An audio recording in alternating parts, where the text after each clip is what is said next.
Pengadilan Negeri menjatuhkan vonis 8 bulan kurungan penjara kepada 5 terdakwa kasus pembongkaran fondasi pagar salah satu swalayan di Kota Kendari, Provinsi Sulawesi Tenggara, Sultra. Sidang putusan yang digelar, Rabu, tanggal 23 April tahun 2025, di ruang sidang Mata Ali menyeret seorang pengacara berinisial Lo dan 4 pekerja bangunan, yakni Mu, SL, Ia, dan Ra. Menanggapi putusan tersebut, kuasa hukum 5 terdakwa, Aswar Anas Muhammad, menuangkan kekecewaannya. Ia menilai majelis hakim tidak mempertimbangkan fakta-fakta yang terungkap selama persidangan. Kami berupaya mencari kebenaran material.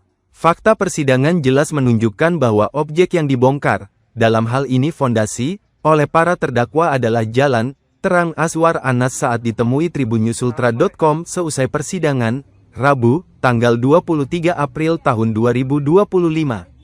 Hal ini bahkan telah dikonfirmasi oleh Badan Pertanahan Nasional, BPN, Kota Kendari dengan surat nomor SP, pukul 1/1, 1399-74.71, C, 2022 yang diterbitkan tanggal 29 November tahun 2022 yang menyimpulkan bahwa area tersebut bukan milik pihak pelapor, tegasnya.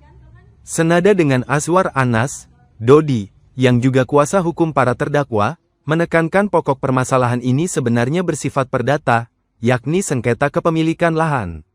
Pada prinsipnya, persoalan ini adalah persoalan perdata terkait status lahan, apakah benar milik pelapor atau merupakan jalan, ujarnya. Menyikapi putusan tersebut, tim kuasa hukum para terdakwa menyatakan akan mengambil langkah hukum lebih lanjut. Kami akan melakukan upaya hukum banding ke Pengadilan Tinggi Sulawesi Tenggara, Sultra, pungkas Dodi. Sebelumnya diberitakan, Jaksa Penuntut Umum, JPU, dalam dakwaannya menyebut keempat pekerja bangunan dan 1 pengacara tersebut telah melakukan perbuatan perusakan. Dalam sidang di PN Kendari, Senin, tanggal 10 Februari tahun 2025, JPU menyebutkan kelima terdakwa menabrakkan mobil dan membongkar fondasi yang dibangun pemilik salah satu swalayan di Kecamatan Poasia, Kota Kendari, tersebut.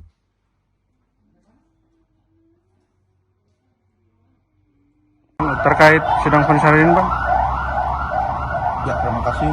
Bahwa terkait dengan vonis hari ini, kami selaku kuasa hukum dari 5 terdakwa itu agak sedikit kecewa karena ada beberapa pertimbangan hukum yang dibacakan oleh hakim sepenuhnya itu dari pihak korban saja. Sementara fakta persidangan ini kan kami ini mencari kebenaran material, kebenaran sesungguhnya.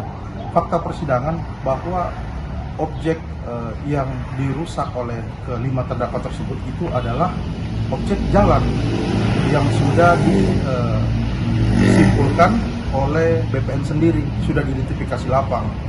Hal ini yang menunjukkan bagi kami bahwa terkesan hakim itu tidak objektif menilai terhadap perkara yang bergulir di persidangan ini.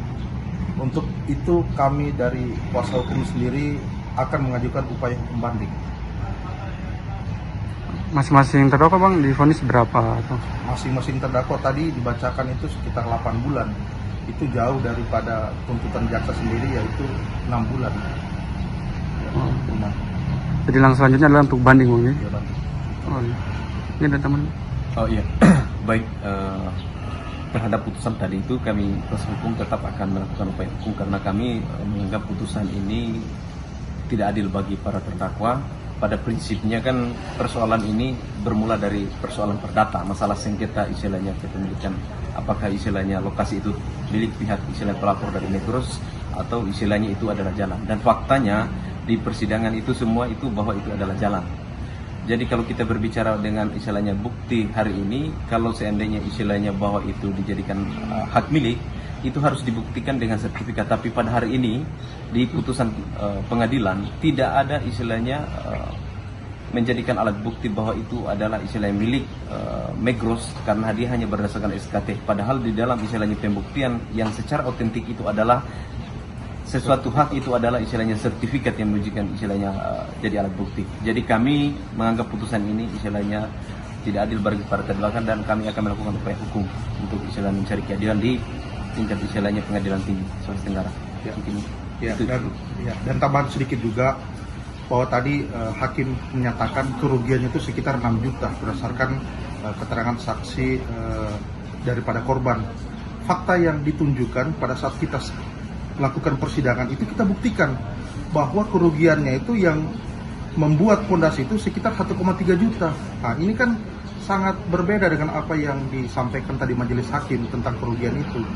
Sehingga kami menilai bahwa putusan hakim ini jauh dari kata keadilan yang ditunjukkan oleh para terdakwa ini. Karena semata-mata ini kan kita datang ke persidangan ini, kita mau menunjukkan betapa kami ingin membuktikan kebenaran yang sesungguhnya terkait dengan objek lahan yang dipersengketakan.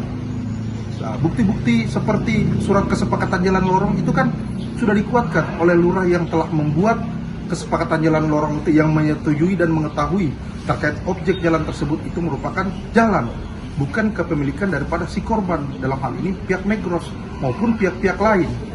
Makanya kami menilai bahwa putusan ini ya tidak adil lah, ya tidak berimbang daripada apa yang kami juga telah buktikan. Begitupun juga dari keterangan saksi DPRD Kota Kendari telah menyimpulkan juga bahwa di situ memang jalan.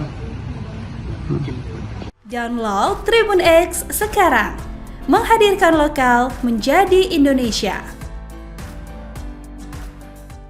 Terima kasih sudah nonton. Jangan lupa like, subscribe, dan share ya.